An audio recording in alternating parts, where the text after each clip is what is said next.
everybody, and welcome to the Positively Disney Show. I'm Kimberly Bouchard, your host and the author of the Positively Disney book series. Thank you so much to my Facebook folks and my Twitch followers out there for joining me. I see Dina's on, Jessica, Stacy, Abigail, Melissa. Thank you so much. And Donna Joe. I'm probably not going to be able to mention everybody, but I'll do my best. I am so excited today about so many things that I'll get to in a moment. I just want to thank my sponsor, Michelle McCune, over at Years of Experience. And if you want to plan a future Disney vacation with her, she will take great care of you and even offer you texting services while you are on your vacation. And you can reach her at Michelle McCune, MMCKEOWN at themouseexperts.com, or you can give her a call at 732-735-1779. Want to say hi to Michelle and Max as well, and my hubby is on as well. I hope you guys had a wonderful day out there. Those of you that were celebrating Mother's Day yesterday, I had a fabulous day. It was really fun actually, and played some croquet, and what did we do? Ring toss and bocce ball in the backyard. And it was really fun because I actually had these little, I took some Disney Monopoly money and kind of gave them as first, second, third prizes, and then kind of gave a big prize at the end for everybody. So we just had a real blast. But something that you guys probably have seen, I mean, there's thousands and thousands of views on it, but Shanghai Disney Open, yay! It would have been sort of last evening for us. And I don't know about you, but I just had tears rolling down my face watching the performance at the castle. It was like, I couldn't believe how emotional it was for me. And it just gave me so much hope. And so I'm really excited about, our parks here in North America opening up. On the sooner side, I hope and pray that happens. And I just ordered 5 Disney styled masks so that if that is the order of the day to wear masks before you can go in the park, I'm all in. So I'm very excited to talk to my guest that I'll be getting on shortly. Before I go on, I want to say hello to Melissa. Thank you, Melissa, very much for joining us tonight.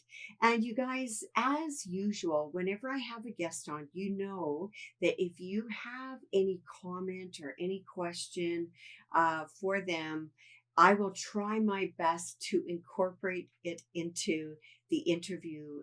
Sometimes it's not easy because I'm talking to my guest as well, but I do try my best to make a comment or whatever. If you guys have something you want to ask him as well, I try to do my best on that.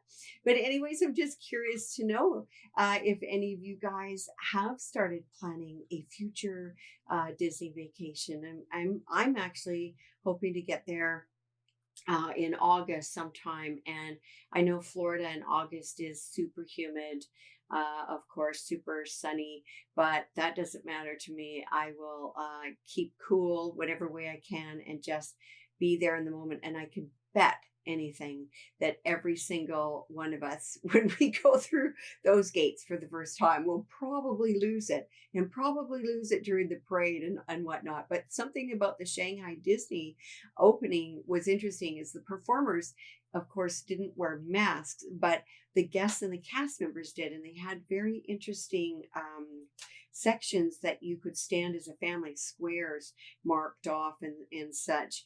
And there was only, I think it was like 30% capacity, 20 to 30% capacity, which I don't know, but I think if you're in great health and you trust that things are going to be operating the way they need to at this time, it's probably going to be the best time to go. You'll get onto all the attractions, and you won't have to do, long lineups or whatnot. So that's something that I'm really looking forward to. And Michelle said she's booked for August and December. Melissa said December 2020. since her April trip was canceled for the Star Wars Rivals weekend. I'm thinking late July, August.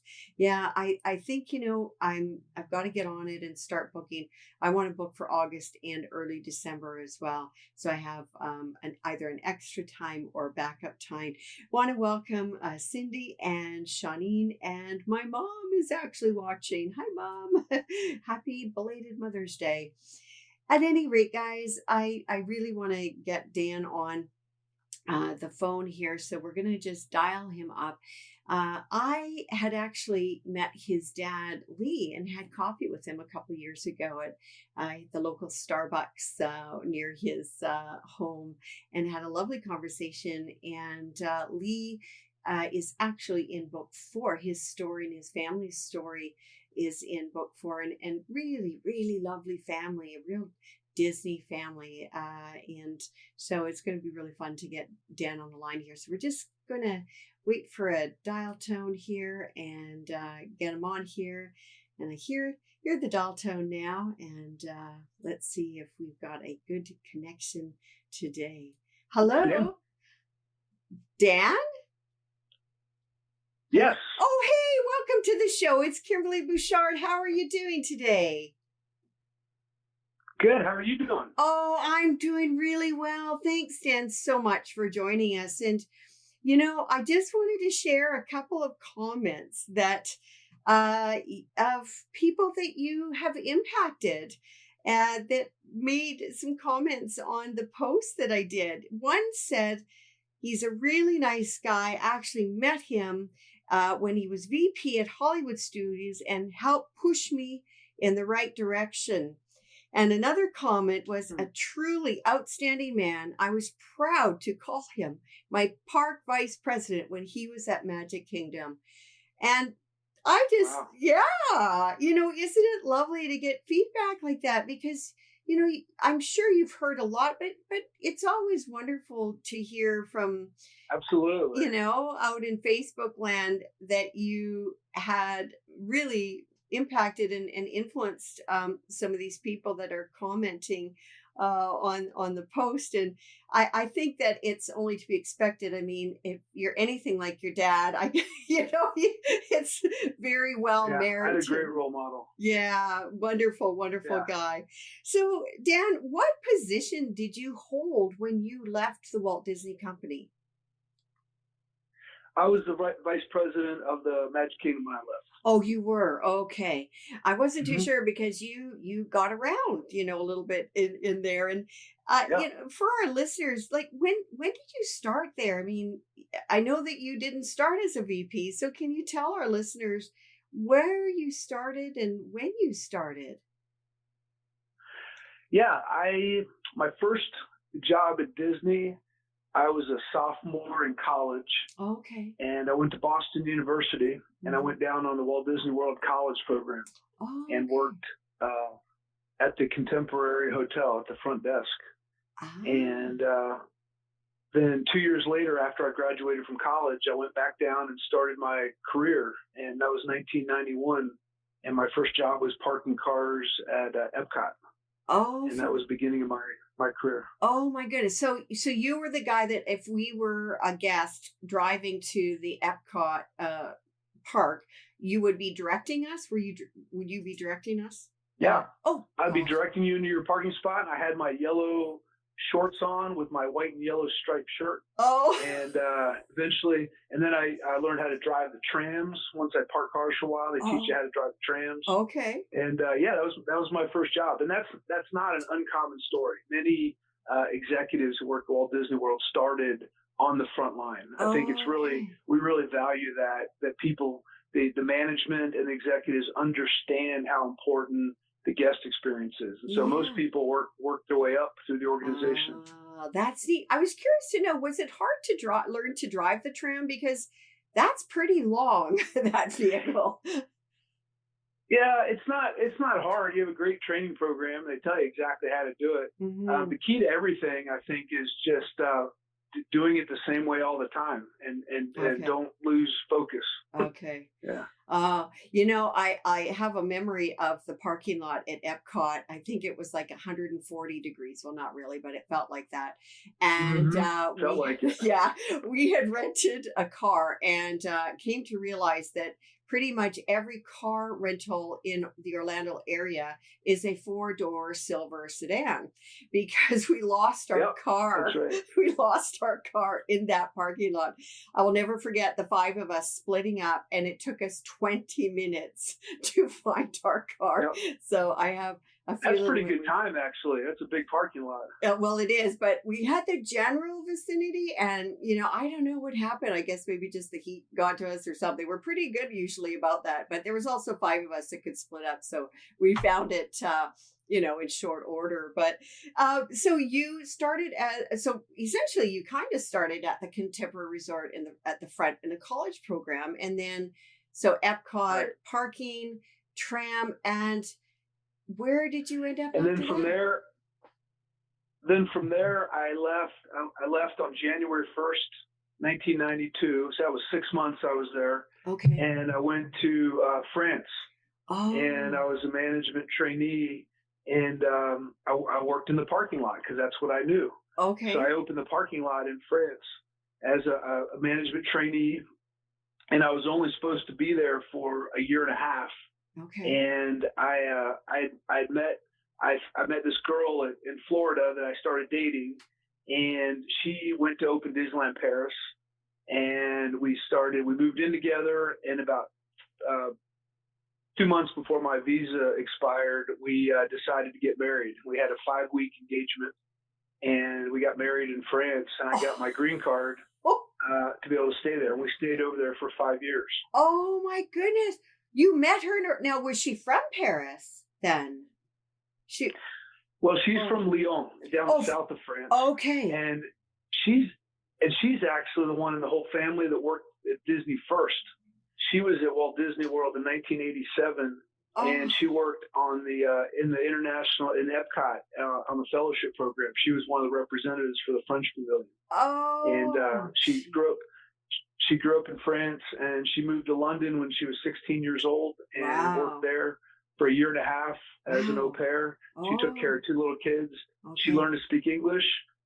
And then her professor in school said, hey, there's a program. You go to the United States and represent the French Pavilion at Epcot. Mm. And so she did that.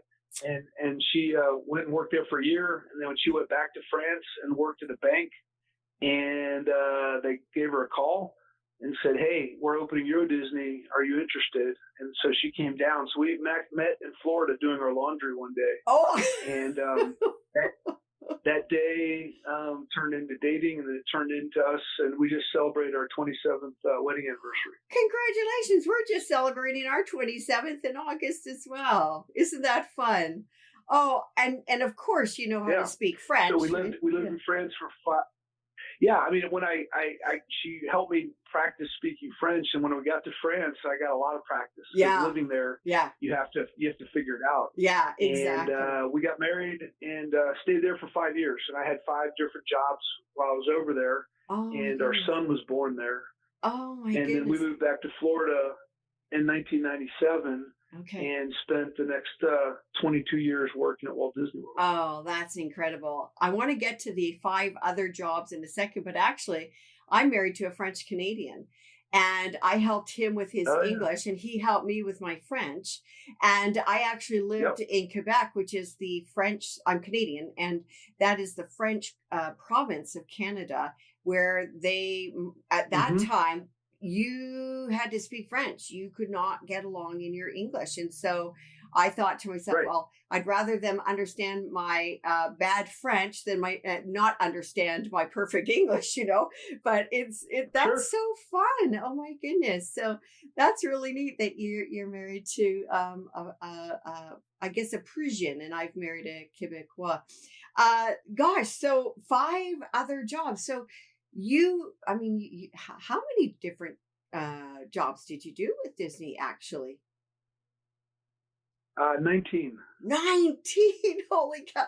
Wow. Well, you Yeah. sure got a good sense of, which I think is excellent. You really got a good sense for the different positions that are there, and which would make you, I think, naturally a good leader because you understand being a cast member in those other positions, right?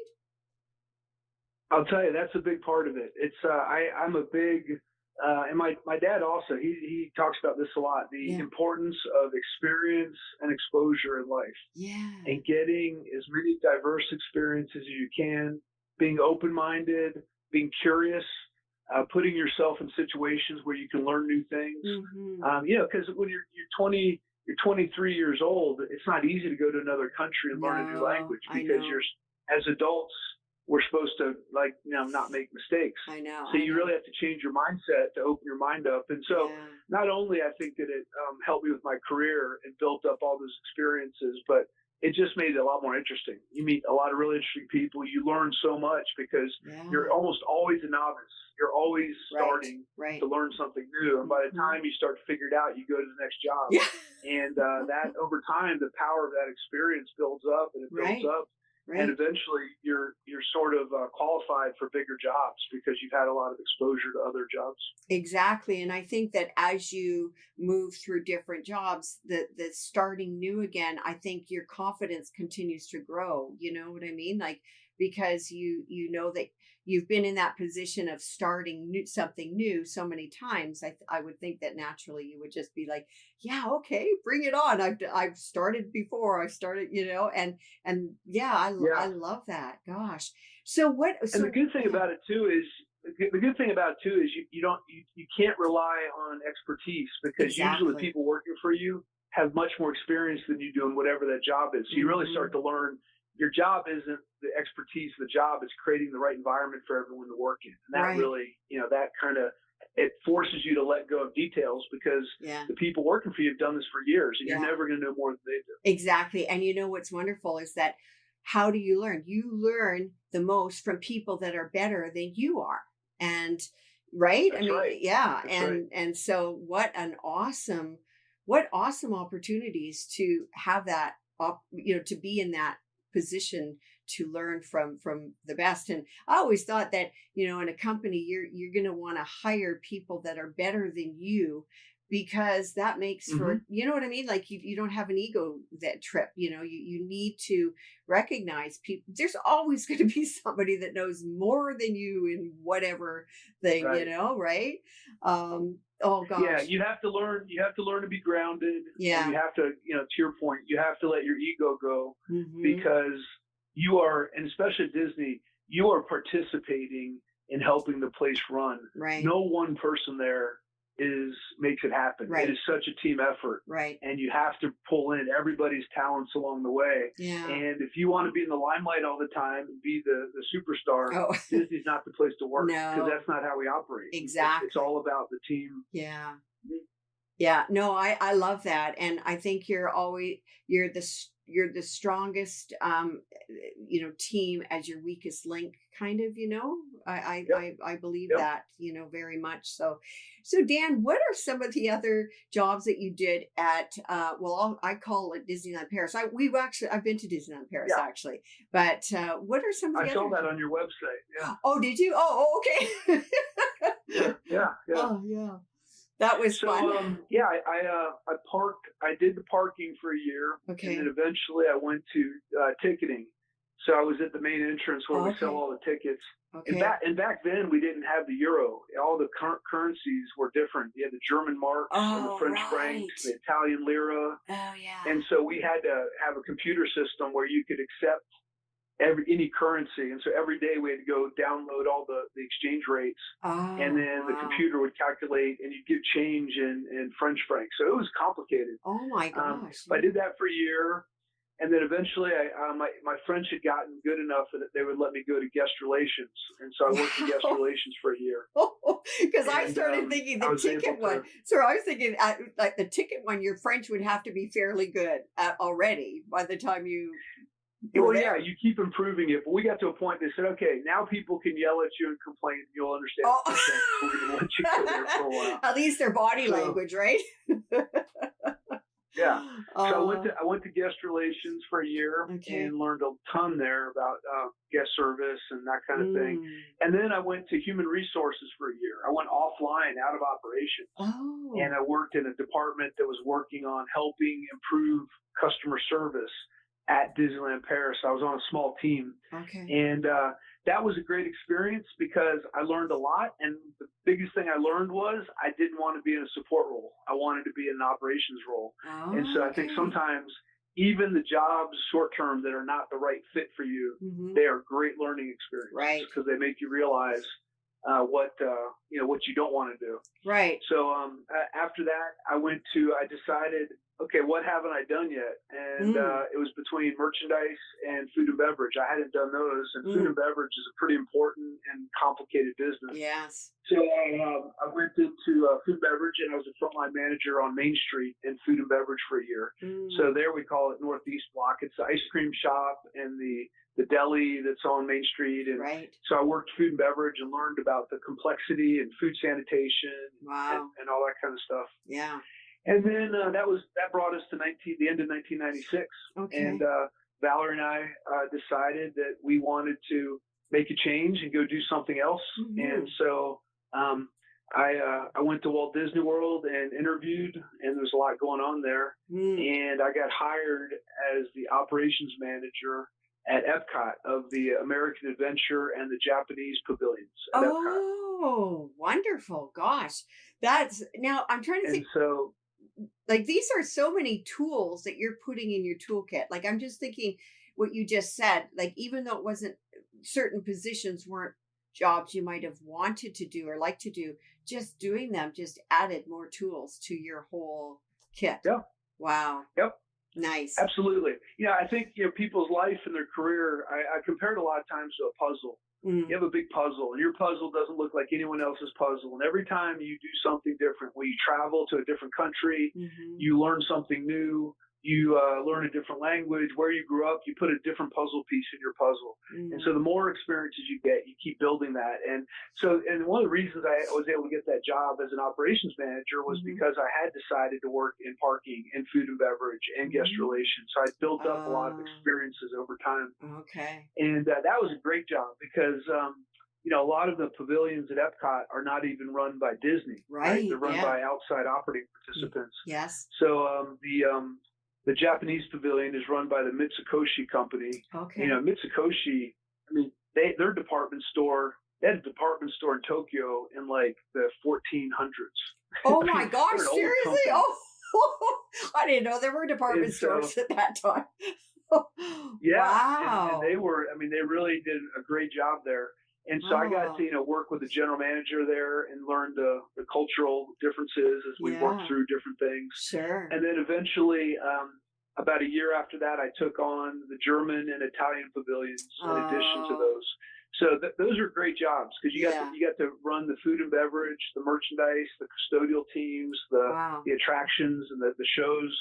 So it was kind of Gosh, like a mini general manager position. absolutely. And then at that point, I was approached, and they said, "Hey Dan, we have a new job for you." And I said, Hmm. "What's that?" They said, "We'd like you to go open a test track up in the front of the park and Oh, run outdoor foods." And I oh, remember at the time, I went and talked to the vice president. I said, this feels like a demotion. Like I have all this responsibility, and you're yeah. sending me to do one attraction now. And Hmm. he said, "Well, Dan, do you think you're going to learn anything from it?" I said, "Yeah, I assume I will." And boy, did I learn a lot. Because the Really? problem was it didn't work at the beginning. Oh, it Yeah, didn't. it was a Oh, brand new. Well, it was a brand new ride system right. that Imagineering had created, and there was a lot of redesign that had to be done. But Disney always figures it out. They Yes. stay at the problem Yeah. and eventually get there. Mm. So I did that for a year, and then I was in Future World for a year at Epcot and Mm-hmm. ran some of the merchandise there and Spaceship Earth.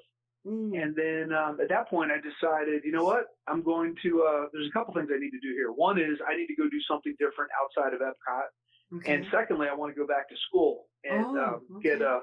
I'd gotten a political science degree, so I figured maybe I should go study business since that's what I'm doing now. Oh, So I okay. went back to Rollins College and I Right. got my MBA at the Crummer School there. I did it Nice. the part-time program. Right. So in that 2.5 year period, our daughter was born. I got my MBA, and our son was born at the end of the program. So we had a really busy 2.5 years doing that. Yeah, gosh, that's almost sounds familiar. My husband got his MBA and at the same time working full time and family. Like there's 3 kids as well, babies happening, and I know that's a lot of work. Like MBAs are. I know I'm working on my master's actually right now in psychology, and it is a lot of work with as a young guy without a family, it's a lot of work, but to add your family, that's incredible. Gosh, good for you. What you did that to sort of knowing that you wanted to, I would imagine, expand your horizons in the company. Was that sort of the reason why you went back? Because that's not an easy decision. Yeah, I found that, there was terms and things I was hearing that I didn't quite understand, and I wanted to become more familiar with how the business ran. And it's interesting when I had people come to me later in my career and say, "Hey, I'm thinking about getting an MBA. What do you think?" And I gave them what I learned was, my pitch for this is there's kind of 3 ways that you deal with things in life and in your jobs. The first one is common sense and gut instinct. Right. It's, this seems like this is the right answer. Usually it probably is your intuition. The second way we deal with problems is through experience. We get an experience, we learn it, and the next time that similar experience comes, we're much more prepared because we've been through this before. Right. And we get to do it again. And over time, you get experience on top of experience, and you get, the things you're dealing with become easier just by repetition. And the third way to solve problems is using a methodology. And that's what the kind of MBA program teaches you. Right. They give you case studies, and they teach you to keep asking questions and ask more questions and ask more questions. And eventually you can define what the problem is just by asking questions. And then you come up with a solution. And so I think sometimes you use your intuition, sometimes you use your experience, and sometimes if you don't have either of those, you can just start asking questions. And I think that's what an MBA teaches you to do, is break down problems into smaller pieces. Right. So that was really helpful. Yeah. And that the way to think that way really helped me through the rest of my carear. And then at that point I left Epcot and I said, all right, where do I not have experience? And then I said, well, we have all these hotels at Walt Disney World. Maybe I could go learn how a hotel operates. So I got a job as the operations manager at the All-Star Movies Resort. And I ran the front desk and the housekeeping operation there. Wow. And once again, started over from zero. A hotel is much different than a theme park. Right. There's always people in your hotel. It never closes. 24 hours a day, there's people there. Right. And there's a lot of crazy stuff that goes on in hotels. Generally people are pretty have a lot of manners and courteous in public. But once you get into a hotel room, a lot of stuff goes on. So I could write a whole other book on that. But it's attention to detail. A hotel is, the guest comes back to their room every night and they see if it's been cleaned. They're in the bathroom. It's a very intimate setting. Right. And so the quality level and the detail you have to pay attention to is like really high. So I learned a lot about process and attention to detail when I worked in the hotel there. Right. So I did that for 2 years. And then I got promoted at that point to become the general manager of the Wilderness Lodge and the Fort Wilderness Campground. Nice. Which was one of my favorite jobs. It was such a beautiful hotel. Yeah. You had Disney Vacation Club, Artist Point. You had all the lake operations, recreation. And then you had the camping sites, and you had wilderness. You had the Hoop-to-Doo Review. Yeah, I love that. So I learned a ton about. It was such a great learning. Yeah. And I did that for 2 years, and then I went back to the All-Star and became the general manager of the All-Star. Oh wow! And ran the whole hotel. Okay. And that place is it has almost 6,000 rooms. So when you start learning about dealing with volume, we had like 500 housekeepers coming in every day. Really? So it was a big place, and you learn a lot about detail, a lot about process. A lot about, making sure people understand how important their jobs are, because, this is what I learned in my MBA program. At the All-Star Hotel, if we clean 99% of the rooms every day perfectly, and we just do 1% not perfectly, we're going to have 60 families at the front desk complaining at 99% perfection. So it has to be almost perfect. And the volumes you're dealing with are real important. So, and at that point, I went back to parks after my 6 years in hotels. And I went to the Magic Kingdom, and I ran merchandise for a year and a half at the Magic Kingdom. And that was a whole new experience because I don't even really like to shop. So I had to really get focused and learn who I could trust, and I learned and put people around me who could teach me the merchandise business. And I did that for a year and a half, and then I went and was moved to run the attractions area at Magic Kingdom for a year and a half. So I was in charge of custodial, all the attractions, the main entrance, parking, and at the time, I was getting a great experience. I never imagined I would ever go back as a vice president of the Magic Kingdom. So it was once again one of those experiences. You don't know how valuable it is until you go back and you realize that you've run merchandise, you've run attractions, and you have a good handle on how the place operates. But from there, I was. This was. Let me see. I'd been there for 3 years total, and on February 18th. 2009, I was called, and they told me that Tom Cruise was going to be visiting the park with his family. And they wanted to go look at the Cinderella suite because that was going to be it was Tom Cruise. Yeah, I think it was. No, maybe it was Angelina Jolie and Brad Pitt, actually. And Tom Cruise had stayed there previously, and they told me Brad Pitt and Angelina. And I'm thinking, it's a pretty small suite. I don't know how to get all those kids up there. And I went up there, and Meg Crofton was in the suite. She was the president of Walt Disney World at the time. And Aaron Wallace, who was the head of operations, was there. And I walked in. I'm like, wow, what are they doing here? And they said they started singing me "Happy Birthday" because it was my 40th birthday. And at the end of the song, they sang "Happy Birthday" to you, and they said at the end of the song, they said "Happy Birthday, Epcot Vice President." And that's how I got promoted. I just got chills. In Cinderella's royal suite in the castle. So it was. I'll never forget that day. I went home that night, and my wife says, "How's your day at work?" I said, "Well, look, you want to hear something? Brad Pitt and Angelina Jolie are coming to the Magic Kingdom, and they're going to stay in the royal suite." And I went up there, and Meg Crofton and Aaron Wallace were there, and they started singing me "Happy Birthday." I thought it was really weird. I said, "Here's how they sang it." I sang the same song to Valerie, and at the end she said, "What did you just say?" I said, they said, "Happy birthday, new Vice President of Epcot." She was, "Are you kidding me?" And so that was how I told her. So it was pretty neat. Wow. So after parking cars at Epcot and being an operations manager, I went back as the vice president of the park. And a lot of the cast members I'd worked with, 15 years earlier, still worked there. And they were like, they came to my office, and people were like, "Well, you can't go to the vice president's office." So no, that's not the vice president. That's Dan. He worked in the parking lot. And I caught up with all of them. It was such a great experience. And so I spent 2 years at Epcot and ran that park. And then I went to Disney's Hollywood Studios after that for 4 years. And then back in 2015, I went to the Magic Kingdom, and I spent 3 years there as the vice president. And I was, talk about being intimidated. I mean, that's like, that's the big kahuna. Yeah, I know. So when people say they're going to Disney, everyone goes to Magic Kingdom. Exactly. And I was really nervous about that. But once again, I'd worked there previously, and I knew a lot of the people there, and had an incredible 3-year experience. And then a couple years ago, my wife and I, she's always been looking what the next experience is. And we said, all right, we had a great run here. What else is there? My dad had retired back in 2006 at 63 years old. And he had a whole another second career, writing books, doing speeches. And so I talked to him. He goes, "Dan, you could definitely do this." I was terrified. I'm like, I can't do anything outside of Disney. Really? So I left. And it's funny. It's kind of ironic. I left 2 years ago today.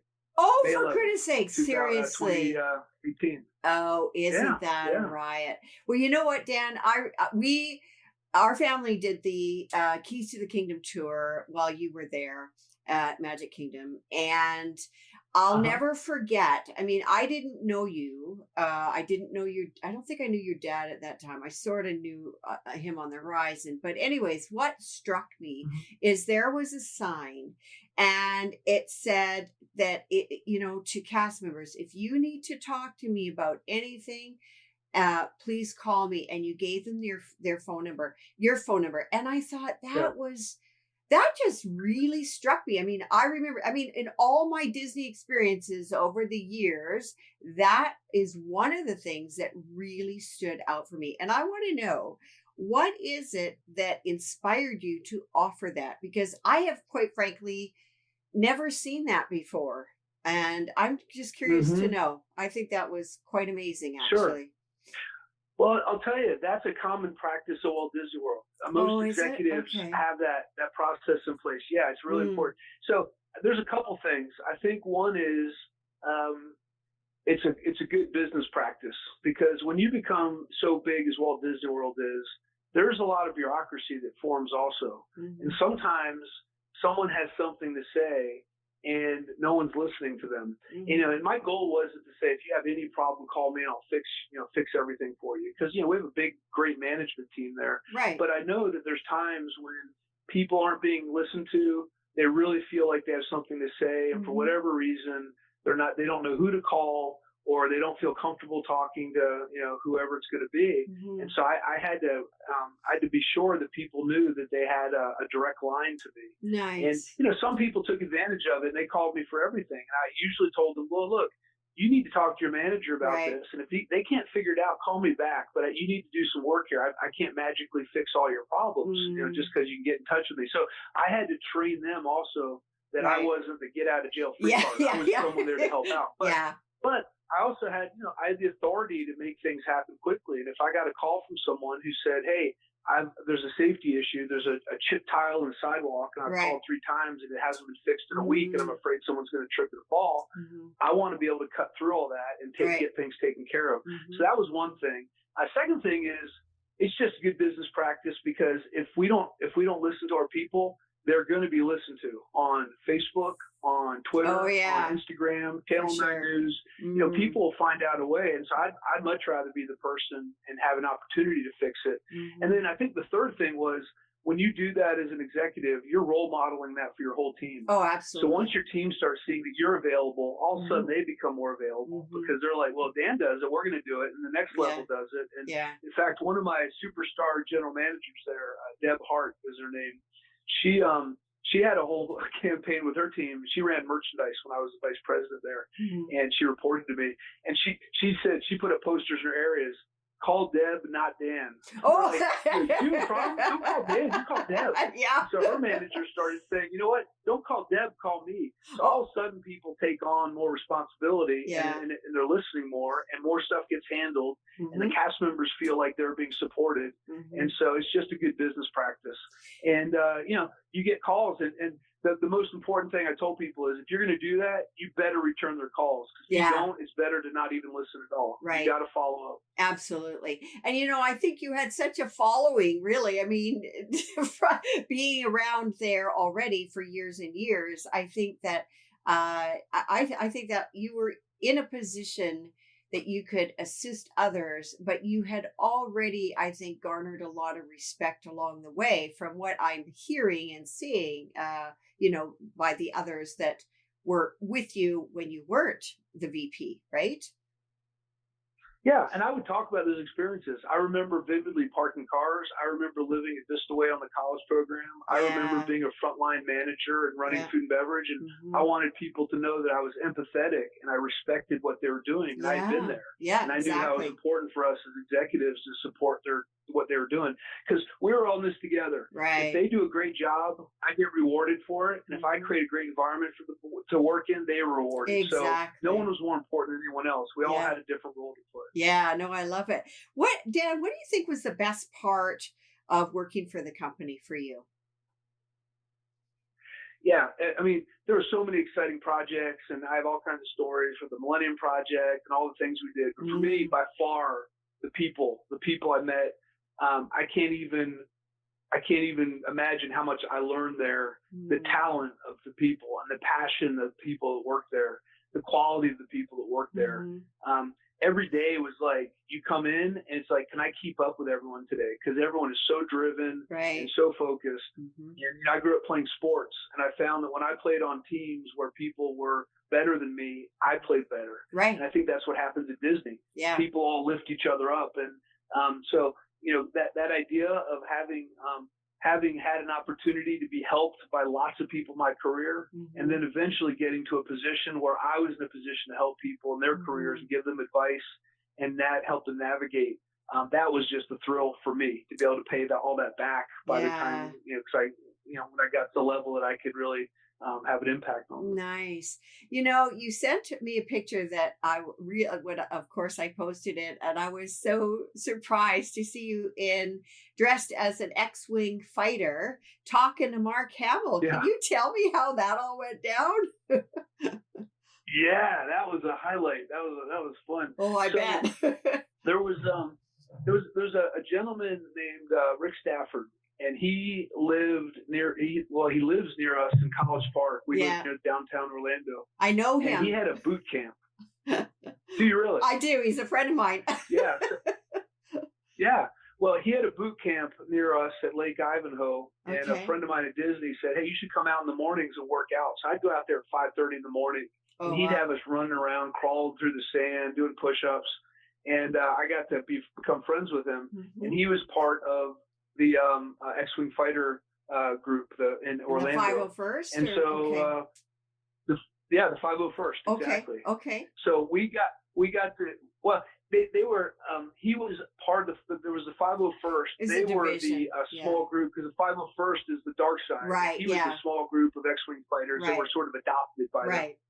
So, when I got to Hollywood Studios, we were doing Star Wars weekends, and he told me, "Well, we march out there for that." And I said, "Really?" He said, "Yes." Well, how can I get it? How can I get in on that? He said, "Well, let me see what we can do." And so they made me an honorary member of the 501st X-Wing fighters. Nice. And he would loan me my outfit every year, and I'd march with them in the parade. And so the last year I was at the studios, we went out, and this was, a lot of the Lucasfilms had been purchased, and there was a lot of work going on to revive the films and everything. And we got all the stars there. And Mark Hamill had been out to be in the parade and meet with people, and we had a chance opportunity to talk to him for a little bit. So that picture I sent you, Rick Stafford's in that picture. He's standing right next to me. Okay, I see. Because he had texted me or something about that, but I was just looking. I just saw you and I saw Mark, but I didn't really pay attention to anybody else. For crying out loud! That must have been just crazy. Because I'm sure you had, that was probably the first time you met Mark, I would assume. Yeah. Fun. Oh my gosh. And, it was just such a great celebration, and hanging out with all those. And it was incredible. One of the ladies who was an X-Wing fighter, she was an engineer, I think, at Lockheed Martin, and she was a world-class sharpshooter.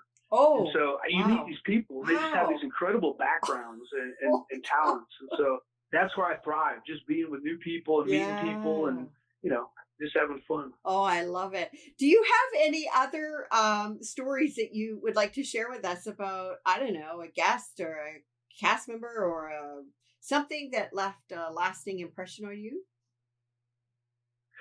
Yeah, there's so many stories. I know. At Magic Kingdom, it would be, it was you'd regularly see people kneeling down to, propose for the marriage, or you'd see a family coming, and you'd see the little child with the, the Give Kids a World Make-A-Wish Foundation. You knew this was probably their last trip together as a family. So you just saw people celebrating so many different things over time.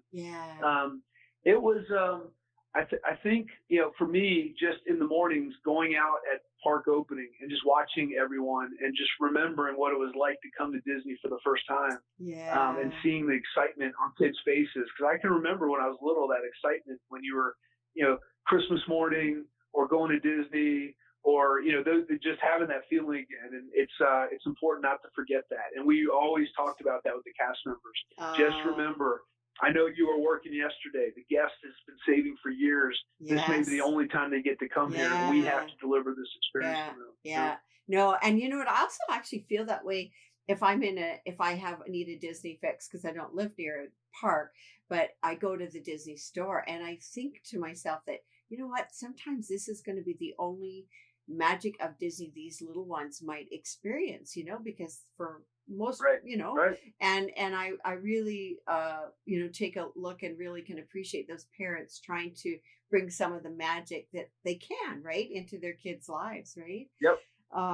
Absolutely. You have a book that is coming out officially this summer, but I think people can buy it because I saw people that have gotten theirs or something. Can you tell us about the book and where you can get it? Because had I known I could have gotten it ahead of time, I would have, because I like to do those kinds of things. But I didn't realize that. Well, I'll tell you what, you send me your address, and I'm going to put one in the mail tomorrow. We got a whole fulfillment thing going at my house. So. Oh, do you? Okay. Yeah. Thank you. Yeah. When I left Disney, I knew that I wanted to put all my thoughts on the paper. Yeah. And so I talked to my dad about it, and he gave me some advice on how to approach it. And so I started writing, and when I got burnt out on it, my wife jumped in and took over the baton, and she wrote some of it. And then we had an editor help us put it together. And I just, the way I thought about it was, the book is broken into 4 parts. Lead yourself first. I'm a big believer. You got to take care of yourself before you can take care of your family, before you can take care of work. A lot of people they sacrifice themselves. And it's the same idea on when you get on an airplane. They say if the oxygen mask drops, who do you put on first? Right. You put on yourself, because if you try to help others and you pass out, now you can't help them, and you're in trouble. So just the basics of getting enough sleep, exercising, taking care of yourself, dealing with stress, having the right mindset, being organized, very basic things everyone knows they're supposed to do, but we don't necessarily do them. Right. The second part of the book is on leading a team of people and all the things I learned leading people over my career. The third part is leading your organization. So a lot of it's around communication and collaborating. And the last part of the book is around leading change, because that's kind of things are changing constantly now. And people ask me, well, I don't run a theme park, so why should I read it? I said, look, it has everything to do with, if you are interacting with people, it's going to help you, because I took 26 years of my successes, my failures, my mistakes, my learnings, and I put a lot of stories in there. So it's a really easy read if you want to read the stories. But then at the end of every chapter, I have something called Fast Track to Results. So I give people very, very specific behaviors that they can start practicing immediately to start to see changes happen. Very good. So it's I'm really proud of it. Yeah. And my wife, I couldn't have done it without her, because it was one of the hardest things I've ever done. It's hard. We're trying to remember a story, and she said, I need a story about a time when you made a bad decision. Yeah. I can't think of anything. I did, well, how about a time when you did that? She said, Dan, you came home for 26 years and had 6 stories every night. Yeah. Now you can't remember one. I'm like, I know. Give me some time here. So, But anyway, it's available on culture-kingdom.com. I'm selling those right now. Okay. And then it hits bookstores August 11th, Amazon and Barnes & Noble and all the big awesome. bookstores. So the actual title for our listeners is what, Dan? How's the culture in your kingdom? Okay. Love it. That when I first saw that, it really actually, I don't know how long did it take you to get that title? Because it's not easy finding a title. You've got to sum everything up that your heart and soul went into in a very, very short, moment, right? So how long did it take you to come up with that? I'm curious. Well, it's funny. It's I was at there was the dean of the Cromer Graduate School. I got my MBA, was retiring. He gave a speech, Dean McAllister, and he said something as part of the speech, and he didn't elaborate on it, but he said, you know what? Culture is like the weather. It's the environment you're in that is created for you. And when he said that just, I grabbed onto that, and I thought about it. Yeah. Culture's like the weather. Yeah. And then I went to bed that night. I got the next day, I'm like, how's your culture? And then I kept looking at it, and I said, you know what? How's the weather in your kingdom? And that was the title of the book up until like 2 months ago. Oh, really? And I talked to the publisher, and he said, Okay. Dan, we love that title, but you're going to confuse people. Yeah. People aren't going to know what that means. Yeah. And so he said, people know what culture means. Yes. And so I didn't argue with them. I let professionals do what they do. Mm-hmm. So we changed it to how's the culture in your kingdom. We, left a question mark so people would be intrigued by that. Yeah. And like I said, the way I think about it, it's not just work. It's how's the culture in your home? Right. How's the culture at your church? How's the culture in any clubs? Mm-hmm. Everywhere you are is a culture. There's a microculture. For sure. And how you influence it, how you decide to interact with people influences that. And I think it's important that leaders understand how important they are to contribute to that. No, I love that. And something that we're going to be wrapping up here soon, but you're the kind of guy we could have on for hours, but I will respect your time. You worked for such an amazing large company, and there are other large companies or small companies, whatever out there, but what advice would you give to people that have aspirations to do well in a company? Because I would assume that most people in a company would want to do well in it. So what kind of advice would you give those people? Because you started, I wouldn't say at the bottom, but you started very, basic level, entry level position, and look what happened. So what do you have to say? Yeah. Gosh, I think there's a few things. I think one is, and this is what I think why Disney's been successful, is we have something called the accountability matrix. And basically what it says is, we're not only going to hold you accountable for getting results, but we are going to hold you accountable for how you get those results. Mm-hmm. So we're going to hold you accountable for your behavior. So you have to treat people right. Mm-hmm. You have to be truthful. You can't abuse people, but you still have to get the results, right? Because we're a for-profit company and we got to make our targets. Mm-hmm. And it's a lot harder because you have to learn how to influence people. You can't walk around telling people what to do. You have to learn how to invest in relationships and find out what their interests are. Mm-hmm. And so I think that's an important one, is holding yourself accountable to getting results and being known as someone who can get results, but also someone who can do it in a way that is respected and respects people. Mm-hmm. I think the other thing is I found I'm a big believer in karma. And ever since I've been in the company, I've always done everything I can to help as many people as I can. Mm-hmm. And that comes back, that pays back tenfold. Mm-hmm. If you're looking out for yourself, you're not going to get very far. But if you're constantly trying to perform and lifting up those around you, it always comes back to you. Mm-hmm. And I think it's a great way to live life, and it's a great way to live a career. But I think what a lot of leaders don't understand is you can be a really nice leader, everyone's friend, and not get results, or you can be a maniac and get the results. But if you can figure out how to do both of those equally well, you will be successful wherever you are. Yeah. Well, obviously, whatever you did worked not only very successfully for yourself, but just with bringing in those two compliments of people knowing you from Hollywood studios and at Magic Kingdom, and they were very proud to have you as their leader, and that speaks volumes, really. Yeah, and like you said, for me, it wasn't hard to do because I love service. That's, growing up, I was always wired that way. So I just happened to pick the right career path that matched with what I love doing. Yeah. And if you can do that, you will be very happy with your life. Right. Well, I like that accountability part, because you know what?